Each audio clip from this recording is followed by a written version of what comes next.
22 मार्च 1891 को अंग्रेजों के एक प्रतिनिधि नॉर्थ ईस्ट के राजा से मिलने कांगलेई पाक की घाटी में पहुंचती है, जहां राजा के सिपाही उन्हें कांगले किले की तरफ ले जाते हैं। किले के दरवाजे पर सफेद रंग की दो बड़े बड़े मूर्तियां खड़ी थी।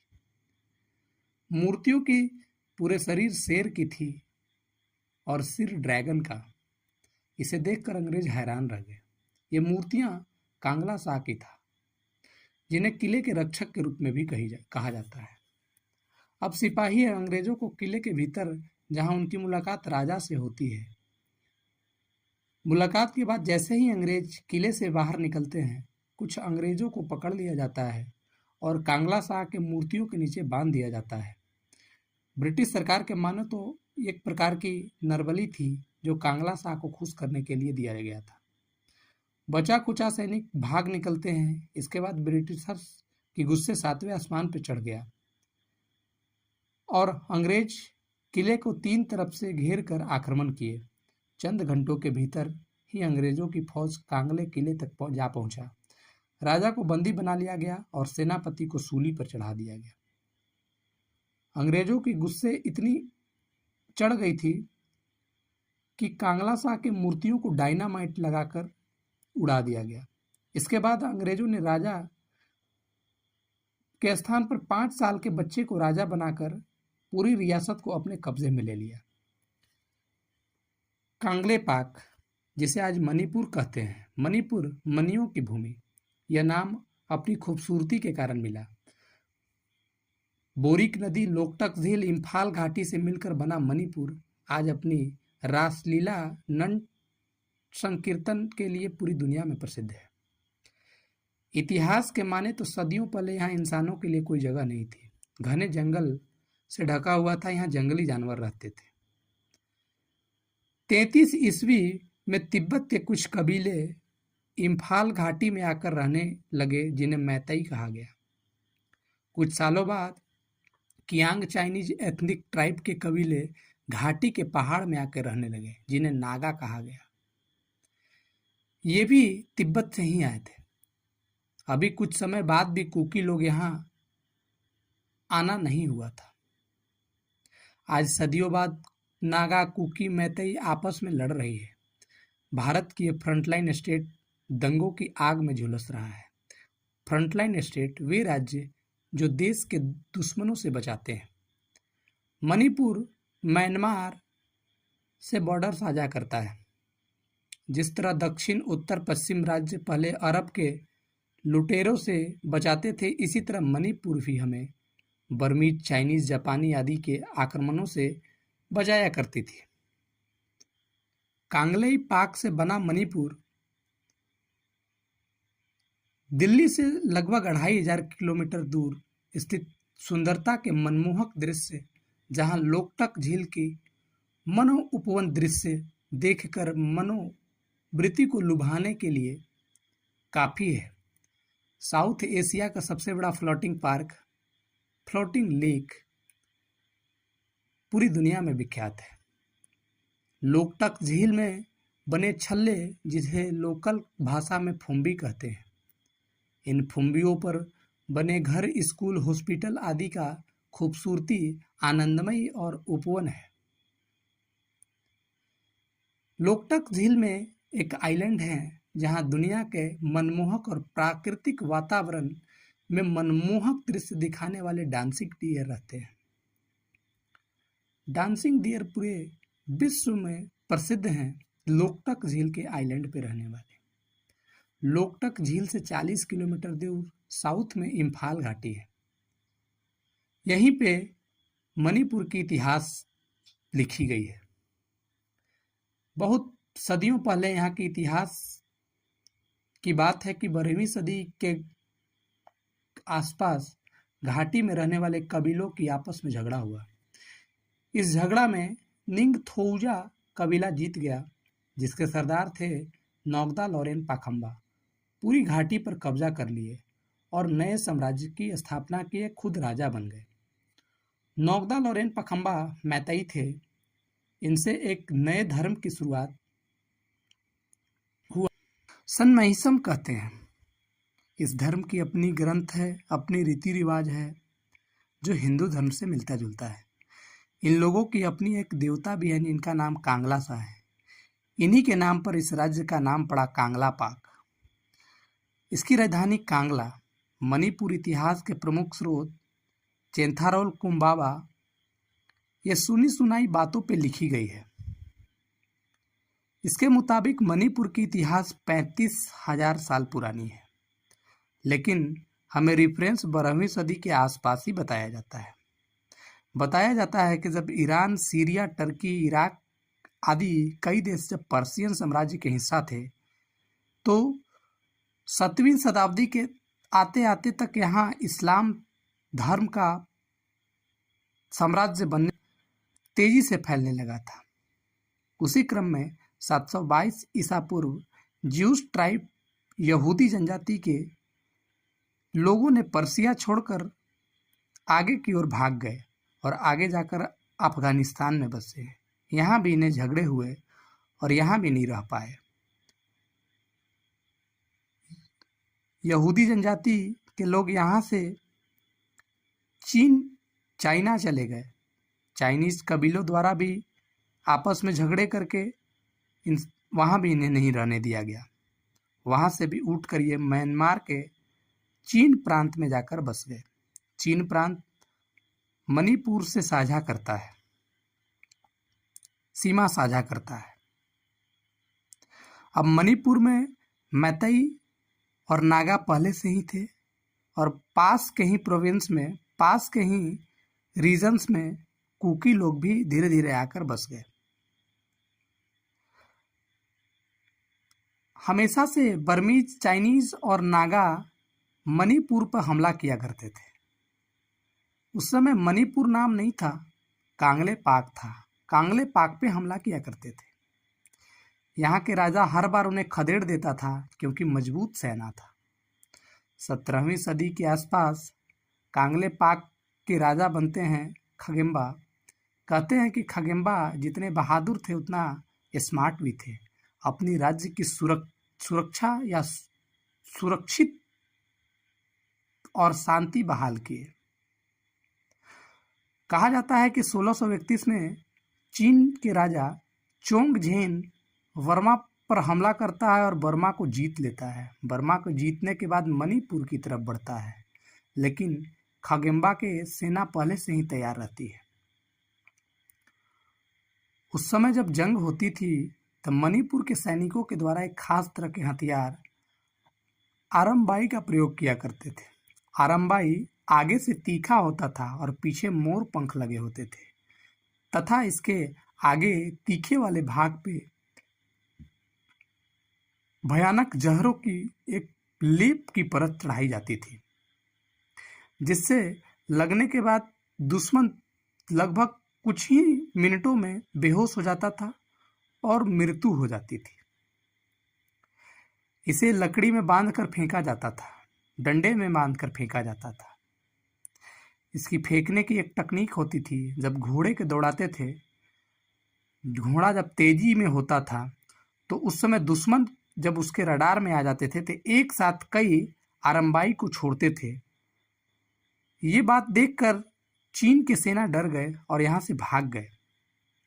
इनकी सेनापति भी भाग गए, लेकिन कुछ सैनिक को खगेम्बा की सेना पकड़ लिए। बाद में अपने प्रांत में लाकर इनसे ईंट पत्थर का काम करवाया करते थे। जीतने की खुशी में उन्होंने कांगला पाक के किला में बाहर एक कांगला शाह की मूर्तियां बनवाई। युद्ध में जाने से पहले इनका पूजा किया करता था। खगेम्बा युद्ध में निपुण और कौशल तो था ही, लेकिन राजा के सभी गुण सम्मानित थे। प्रजा के सुख दुख और प्यार और सम्मान भी मिलता था, लेकिन नफरत मिला था सिर्फ उसका सगा भाई सालुम्बा से। इसकी दिली इच्छा थी राजा बनने की। इसने राजा बनने की लालच में अपने ही राज्य पर, अपने पास वाले राज्य बंगाल के नवाब को अपने राज्य पर आक्रमण करने के लिए न्योता भेजता है। बंगाल के नवाब इस न्योता को स्वीकार करता है और मणिपुर पर हमला करने के लिए अपनी सेनापति के साथ आक्रमण करता है। लेकिन मणिपुर के सैनिक बड़े ही कुशल और बहादुर थे।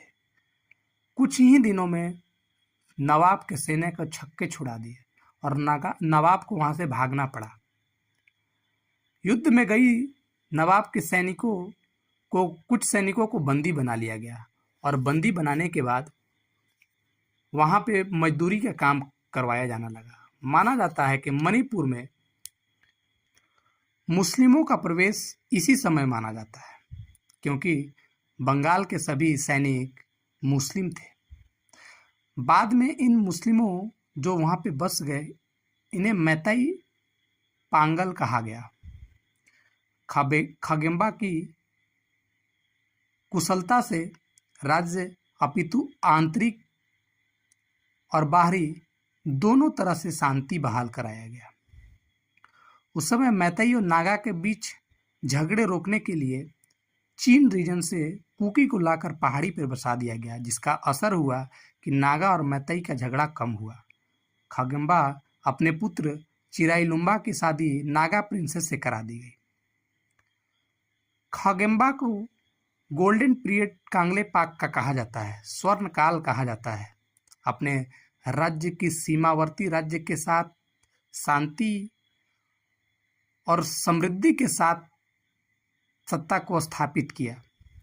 इसके पुत्र चिराइलुम्बा की शादी आसपास के नागा प्रिंसेस से की गई थी, जो दूसरी रानी थी। उस समय इनके राजमहल में एक प्रथा थी कि जो बड़ी रानी होगा उसी के पुत्र राजगद्दी संभालेगा। जो वर्षों से परंपराएं या राज्य खानदान की परंपराएं जो चलती आ रही है, उसी को लेकर आगे मणिपुर का राज्य भी रानियों की प्रथाओं को लेकर आगे बढ़ता चला गया। लेकिन चिराइलुम्बा की दूसरी पत्नी जो नागा प्रिंसेस थी, उनसे एक पुत्र का जन्म होता है। ये बात जानते हुए नागा प्रिंसेस ने अपने पुत्र को नाना के घर भेज दिया। नाना नागा सरदार थे, इन्हें बहुत दूर ले गए। जब बड़ी रानी को पता चला कि नागा प्रिंसेस की एक बेटा है, तो उसको मारने के लिए अपने सैनिकों को भेज दिए। सैनिक बहुत अथक प्रयास करने के बाद सफल नहीं हो पाए, वो वापस आ गए। राजा बहुत दुखित मन से रहता था, क्योंकि उसे पता था बड़ी रानियों की कोई पुत्र ही नहीं है, तो आगे की राजगद्दी कौन संभालेगा। जब इस बात को चिंता के अवस्था में राजा को नागा प्रिंसेस छोटी वाली रानी जब देखती है, तो वो राजा को बताती है कि आपके द्वारा और मेरे द्वारा एक पुत्र का जन्म हुआ, लेकिन इस कारणवश नाना के घर पलने पोसने के लिए भेज दिया गया है। ये बात सुनकर चिराइलुम्बा बहुत खुश होता है और अपने सैनिकों के साथ भेजकर राजकुमार को बुलाता है और राजगद्दी पे राजा के पदभार देता है, राजा बनाता है। राजा का नाम पांग हेबा रहता है। चिराइलुम्बा का पुत्र का नाम पांग हेबा रहता है। पांग हेबा अपनी राज्य की शुरुआत 18वीं सदी की शुरुआत के समय की है। 18वीं सदी की शुरुआत के समय पांग हेबा के शासनकाल में बंगाल से कुछ साधु संतों की टोली मणिपुर पहुंची थी और राजा के दरबार में भी पहुंची। उस साधु संतों की टोली में शांतिदास अधिकारी, गुरु गोपाल दास भी दो संत शामिल थे। इन्हीं से प्रभावित होकर पांग हेबा हिंदू धर्म अपना लिया। पांग हेबा को हिंदू धर्म अपनाते देख बड़ी संख्या में मैतई लोग हिंदू धर्म को अपना लिए।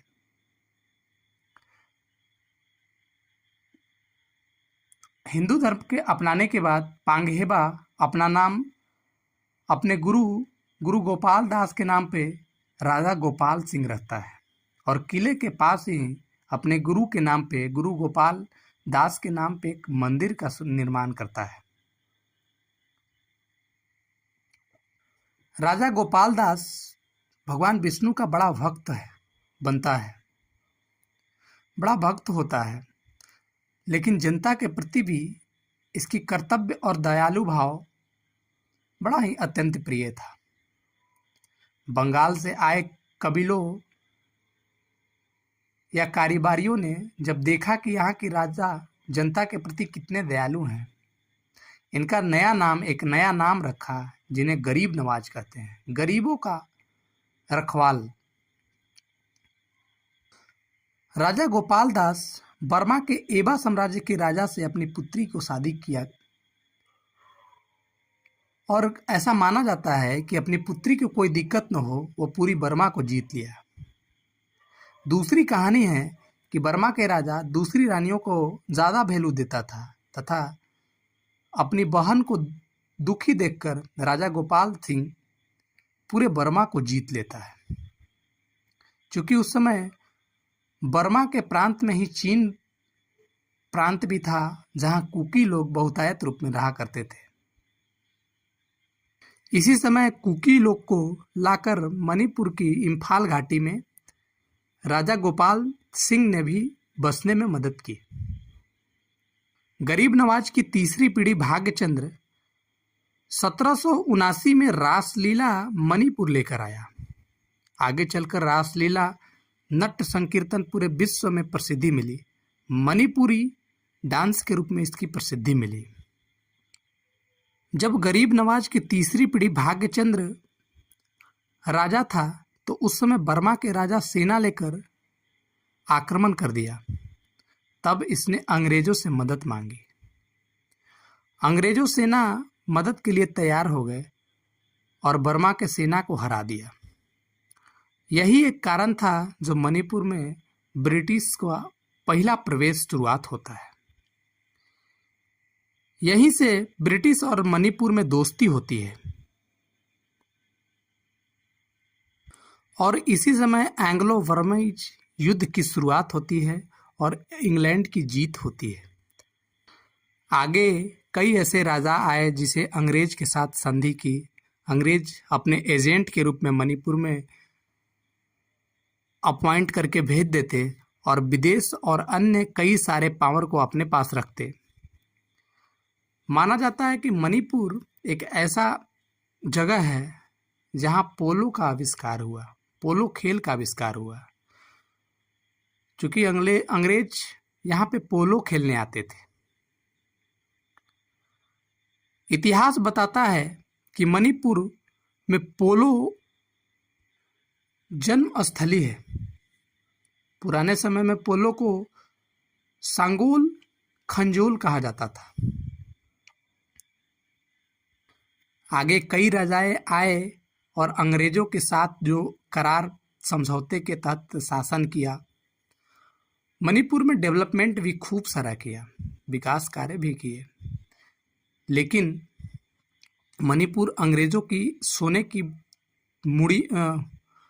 की चिड़िया बन गई थी। क्योंकि मणिपुर की घाटियों पे अंग्रेजों ने चाय की खेती, चाय की गार्डन आरंभ कर दी थी, चाय की गार्डन की शुरुआत कर दी थी। एंग्लो चाइनीज युद्ध के बाद चीन ने अंग्रेजों को चाय की सप्लाई करना बंद कर दिया था। उस समय मणिपुर के घाटी पर अंग्रेजों ने चाय की पत्ती उगाने शुरू कर दी थी और चाय की निर्यात भी किया करते थे। ब्रिटेन में इसकी बड़ी मांग थी। अब ये बात जानते थे क्योंकि 1857 की क्रांति पूरे देश में फैली थी। अंग्रेज ये बात जानते थे, अगर ऐसी कोई क्रांति पूर्वोत्तर भारत में होता है तो उस स्थिति में यहाँ की स्थिति संभालना बड़ा ही कठिन हो जाएगा। क्योंकि ट्राइबल क्षेत्र बड़ा ही संवेदनशील इलाका होता है। यहाँ पे बंगाल ईस्टर्न फ्रंटियर रेगुलेशन 1873 आया। ये रेगुलेटन बंगाल ईस्टर्न फ्रंटियर रेगुलेशन जो 1873 में आया, ये 1857 की क्रांति को देखते हुए आया था। भारत के लोग सीधे पूर्वोत्तर भारत में प्रवेश नहीं कर सकते हैं, इसके लिए पहले परमिशन लेना होगा। आज भी हम इसे इनर लाइन परमिट के नाम से जानते हैं।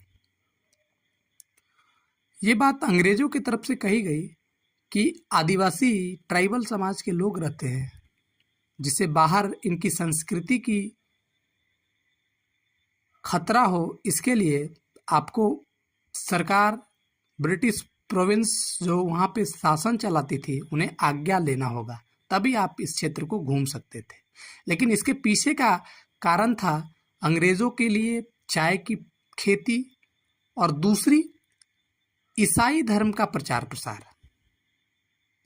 इन्होंने ईसाई धर्म का प्रचार प्रसार मणिपुर में बड़े पैमाने पे किया। मणिपुर में नागा, कुकी और मैती आदिवासी रहते हैं, मैतई आदिवासी रहते हैं। मैतई जो मैदानी क्षेत्र में मणिपुर के क्षेत्र में रहते हैं, और हिली एरिया में नागा और कुकी रहते हैं। हिली एरिया में चूँकि गार्डन टी गार्डन था, और उस क्षेत्र में कुकी लोगों के बीच में अंग्रेज़ों के ईसाई मिशनरियों के पादरियों के द्वारा बड़े पैमाने पर ईसाई धर्म का प्रचार प्रसार किया गया, और बहुतायत रूप से कुकी समुदाय, कुकी आदिवासी के लोग ईसाई धर्म को अपना लिए। मैतई शुरू से हिंदू धर्म के से मिलता जुलता रहा। हिंदू धर्म इनके राजा अपना लिए थे, और ये पूरी तरह से हिंदू धर्म हो गए थे। नागा आदिवासी को मानने वाले थे। कुछ नागाओं ने भी ईसाई धर्म को अपनाया।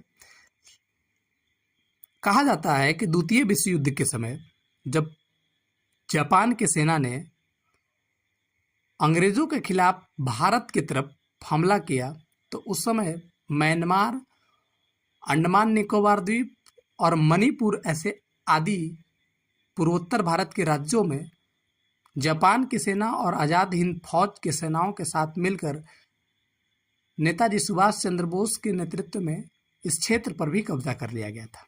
मणिपुर में भी आज़ाद हिंद फौज के लिए अभी म्यूजियम के रूप में बनाया गया है। आज की कहानी में कैसे मणिपुर, मैतई और कुकी के बीच वर्षों पुराना झगड़ा फिर से सुलग उठा, इसके पीछे का कई सारे सिनेरियो, कई सारे कारण हमने बताया।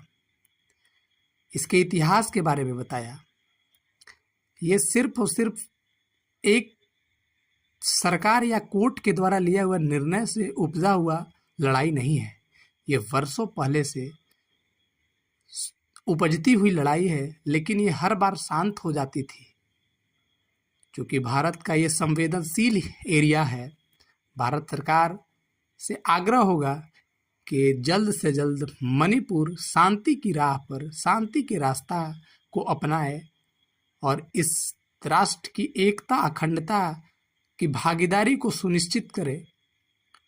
सुनिश्चित ही नहीं, अपितु विकास के रास्ते पर आकर कदम से कदम मिलाकर इस समाज और राष्ट्र के प्रति समर्पण भाव से आगे बढ़कर आए।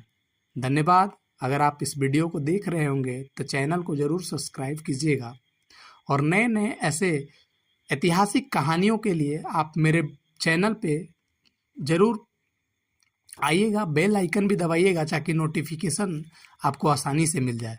धन्यवाद।